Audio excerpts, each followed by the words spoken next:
fucking mental stand your ground and fight let's go fucking mental เพื่อนเด้อ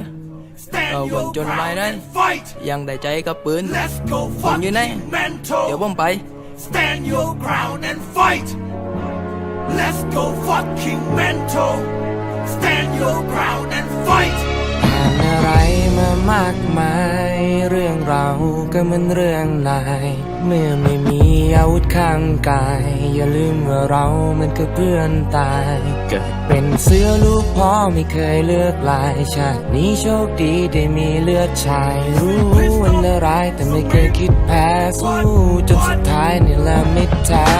พวกเขาสามัคคีเราถ้ามีปัญหาบรรยากาศทั้งห้องตึงอะคนละไม้และคนละมือกันถ้าเกิดได้ปืนมาชักแล้วก็ต้องดึงอะปฏิบัติกับพฤติกรรมปฏิบัติกับกูจำเอาไว้ข้อหนึ่งอะในทางปฏิบัติได้ใครได้ทันโทร5191พ่อมึงอะมึงกันได้ไหมล่ะเดี๋ยวมึงเล่นตุ๊เป้คนฉันทำยาได้เน็บกัดก็มีคิดเลยว่าที่มันเพื่อนกูตีนเกือบ100ปาร์ตี้ไม่เก็บบัตรบนลูกพี่เลี้ยงเป็นตระกูลแล้วว่าทำปฏิมากรรมหรือตีนไอเด็กสัตว์ก็ไม่นึกเลยว่าแท้จุงเบยถ้ามีแค่เน็ตเข้าฝึกคอใส่เหล็กดัดกันที่ว่าดูปฏิการนี่ไปหาอยู่บาๆถ้ามึงลงทำเร็วลูกคนเขาไม่ได้ไปให้มึงด้วยแผ่นทองคำเปลวปฏิวัติปฏิการพลพรรคเลยสายเส้นป้องกันแนวก็ทุกวันนี้ไม่ได้เข้าฟิตเนสแต่กูใช้ตัวกูเองเป็นดัมเบลน้ำพึ่งเรือเกิดเป็นเสือพึ่งป่า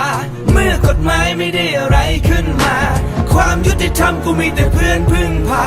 ทำเพื่อนกูทำให้เลือดมันขึ้นพาอะไรมามากมายเรื่องเราก็เหมือนเรื่องนายเมื่อไม่มีอาวุธข้างกายอย่าลืมว่าเรามันคือเพื่อนตายเป็นเสือลูกพ่อไม่เคยเลือกลายชาตินี้โชคดีได้มีเลือดชายรู้วันอะไรแต่ไม่เคยคิดแพ้สู้จนสุดท้ายนี่แหละมิตรแท้ไม่ได้เป็นแค่เด็กแต่ดูตีนมันแม่เหล็กสมิงดินแดนครูก็วันเดียวเลยวันสุดท้ายที่ง่ายคือเมื่อวานไม่เคยดูแพลนปกติแล้วมันจะมีไม่กี่คนรับกระสุนได้แทนกูยังไม่รู้ว่าเจออะไรแต่ละวันนั้นบริการปืนโตไม่ติดมันเจ็บกูแทนเพื่อนเขาไม่ทิ้งเลยไปท้ายก็มาดูตอนที่มีความรุนแรงถึงมันยังไม่ทุดได้เวลาแต่ละวันที่เราสักคนโดนรุมแทงกัญชาธรรมตากูเบาความเศร้าธรรมตากูมันแดงรู้ไว้กูนั้นไม่ได้กินและไม่ได้นอนเพราะชีวิตเพื่อนกูมันแพงคอยความแค้นใช้กระสุนเราปีนภาวนาทุกวันให้หัวใจเราคลีนฆ่าได้อย่าไม่ได้มาเอาซีนมึงจะเอาลูกปืนรู้ว่ามึงจะเอาตีนกรรมการก็ไม่มีโดนฟันโดนตีกูไม่ได้เป็นเด็กแค่เหล็กบาดเป็นการก็ไม่มีให้มึงเดี๋ยวกูร้องเลือดไม้7ขาดคนอย่างมันไม่ได้เข้าใจความหมายเพื่อนตายอย่างเด็ดขาดเขาไม่ใจกูไม่เลยมึงก็ไม่ได้ขึ้นเวทีเดี๋ยว CP เก็บกวาด let's go fucking mental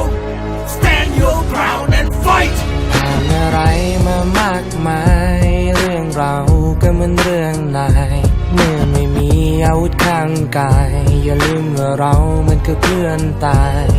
เป็นเสือลูกพ่อไม่เคยเลือกลายชาตินี้โชคดีได้มีเลือดชายรู้วันอะไรแต่ไม่เคยคิดแพ้สู้จนสุดท้ายนี่แหละมิตรแท้